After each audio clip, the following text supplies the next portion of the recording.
It was just another day in the city of Stalker, and we just solved our craziest case yet, the generational stalker. With a board that was completely insane and crazy, and finally we put the murderer away, it was time to move on to a new day in the city. First order of business after such a crazy case is to go and find something to eat and drink. I made my way through the dark city streets. It was snowing and it was pretty cold outside, so I thought maybe we'd go and find a bar. As I was on my way back to my apartment, I came across one of the previous murders from Lara. It just reminded me just how cold the city could be. They hadn't even bothered clearing up yet, and it just made the city streets feel grim. The moment I got back home, I locked my door swiftly and went straight for a nap. I woke up at 3:45, couldn't sleep, thirsty. Not really many places in the city to get anything at this time in the morning, and I had nothing in the fridge other than some synth milk and a couple of synth porks. I opted to go out of the apartment, see if I could find a vending machine or something somewhere. Luckily, Salty Taste Haven fast food was open, which is right next to my apartment. I decided to keep it simple. I went for some French fries and a coffee to get me going.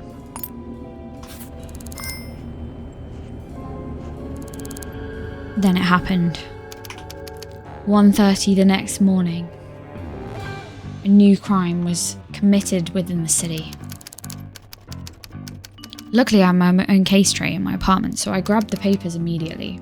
According to the papers, the crime scene was Yamato Parade. As I came down the street, I could already see that there was a body in the middle. Unfortunately, the enforcers beat me. I was gonna have to fight to get the evidence that I needed.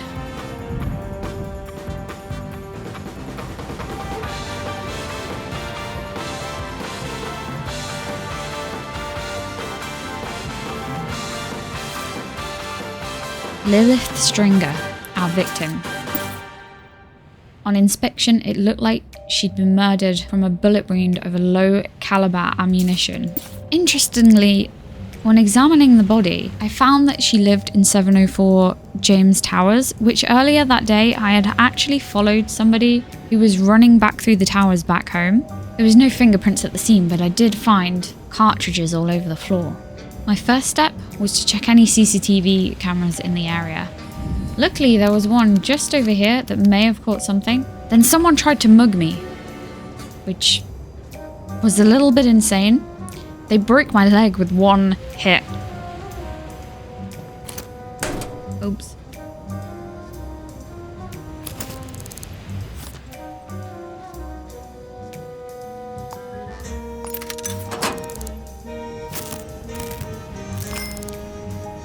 I trawled through the security cameras to see if I could find anything.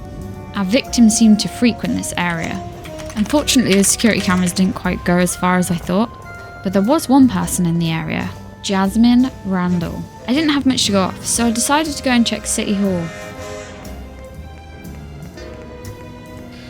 There was one person that I had seen in the area, and I knew the name of them, which means they'd been on my hit list previously. I took Jasmine Randall's personal record and stuck it on my file. I then realised I could have missed something crucial. I didn't ask around the crime scene, so I hightailed it back over there to see if there was any local businesses in the area. Someone must have seen something. They have to be able to help me. My first question was to Ember Dillon. They said they saw somebody with short black hair. Monday, around 8:45. It wasn't a lot, but it was something. I'd seen somebody with long black hair, but I'd also seen on the cameras this unknown citizen here. Short, black hair, in the area of our victim, Lilith Stringer. I just needed to find out who this person was. I quickly started running around asking people, in case they knew. I had a feeling they might be homeless. Everyone had seen them around Abe Heights. It was the only lead I had.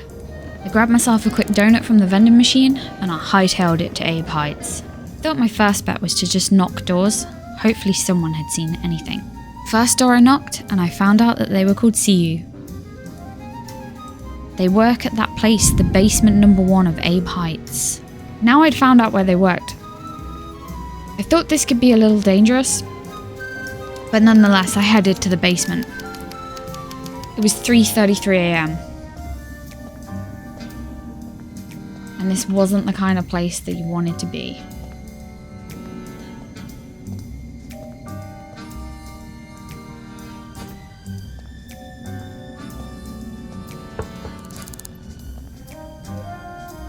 The doors didn't have numbers, so I just knocked and hoped for the best. Again, no leads, just that they were a neighbour. No luck. Couldn't find anyone in the basement of Abe Heights. I decided to head back to City Hall and find an address book. Again, the address book just sent me straight back to the basement of Abe Heights. That was when he opened the door. I didn't know what to expect. I kind of just barged my way in and put him straight into cuffs. I proceeded to search him. Found a hammer, but nothing of anything else. It was nothing. No leads, nothing. He locked me into his apartment, or basement, whatever this place was. Whilst I was here, I thought I might as well check around. I didn't find anything. No weapons, no nothing. Which meant all I could do was set him free.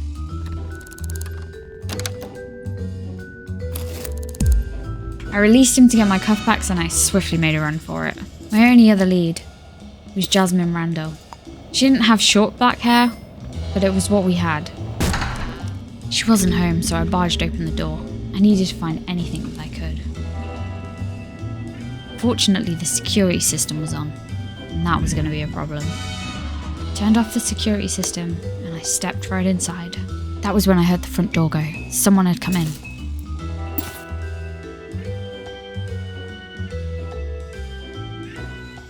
It was 4:41.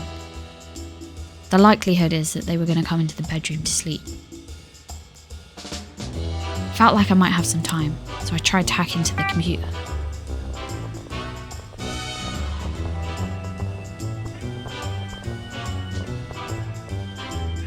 That was when they came in, and I knew I was in trouble.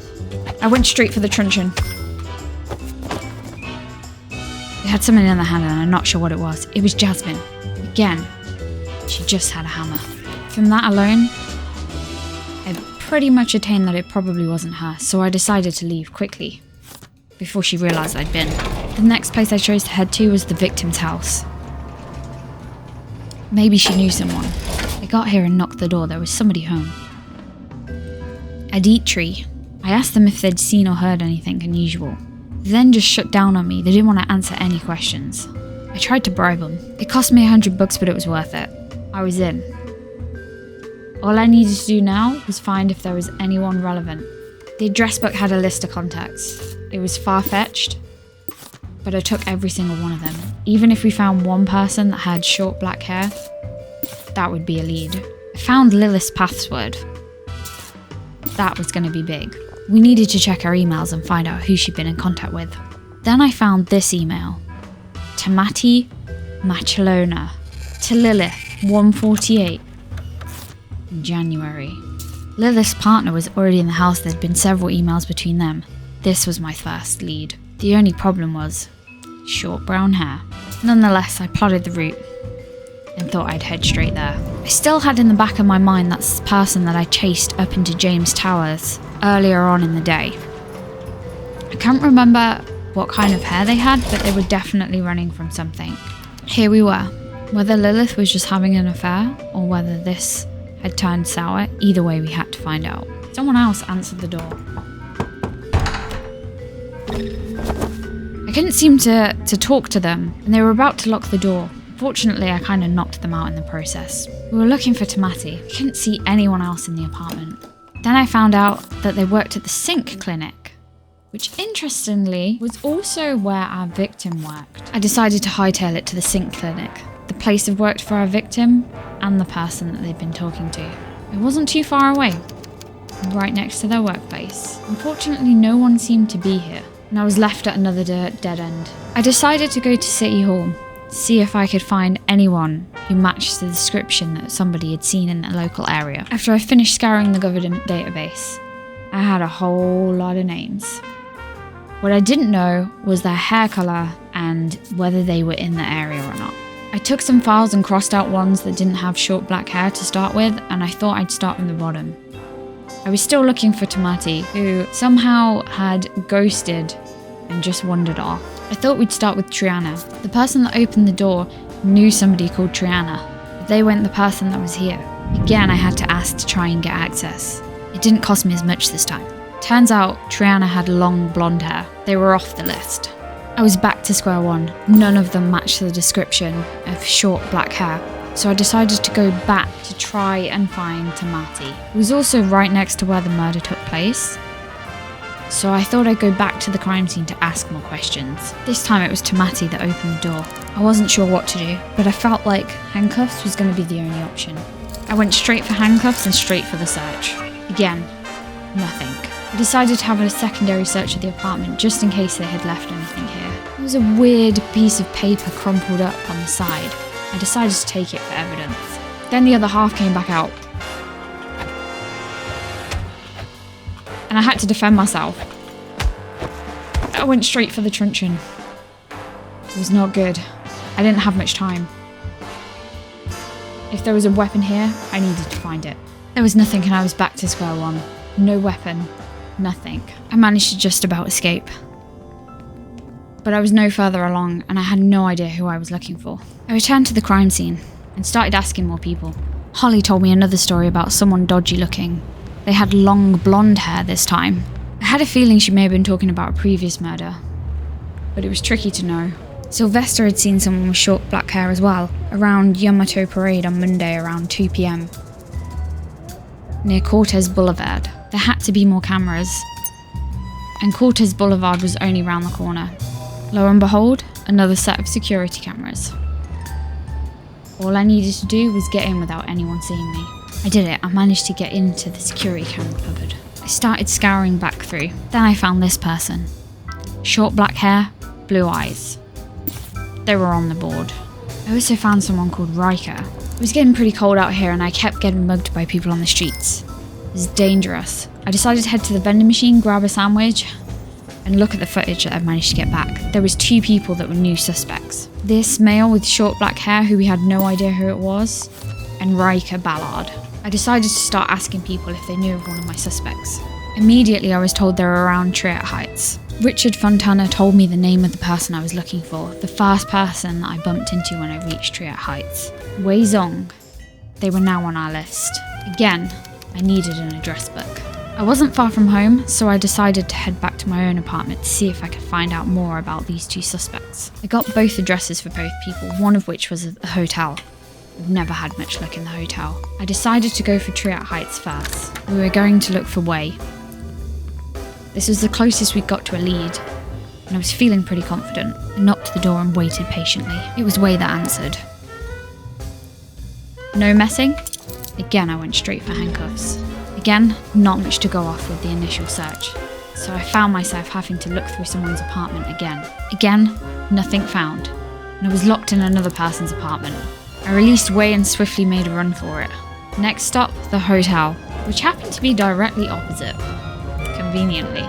Wei was still chasing me through the hotel. Things were getting crazy and out of control. Riker was either leaving or just going in. I wasn't sure which one. Decided to make conversation. They'd seen Lilith recently around James Towers, which was interesting. After the pleasantries were out of the way, I went straight for the cuffs. Lo and behold, there it was. A prop gun. Though I'm not really sure that this was a weapon, it was still on his person. I had his key, so I decided to check out the apartment. Again, nothing but a creepy skull on the table and half an eaten apple. Again, I wasn't sure that the prop gun was enough to arrest someone on. I wasn't sure where to go next. Our killer could potentially strike again and we had no further leads than where we'd got before. I decided to go through everything in the phone book of everywhere that could potentially be a weapons dealer. There was one that was a definite weapons dealer, and it happened to be in the same apartment that I lived in. It was the only definite lead I had of a weapons dealer, so I decided to head down there and check it out. I knocked the door in the hope that they'd let us in amicably. The guy at the door told me we needed a password to get in, and I definitely wasn't down for that. I wasn't sure if they had security, but I thought I could try anyway. Turns out they did have security and the cameras were already on me. I needed to find the box. Luckily it was already open. I think I've been here before. Checked the sales records as fast as I could. I took every name I could from the sales ledger and decided the only thing I could do again was head back to City Hall and try and figure out if any of them matched the description of what our murder suspect was. There was only one person that turned up in the government files that matched our description. Yunus. He lived at Gallagher View.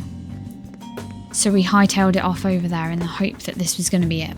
I knocked on the door. Someone was in. It was them.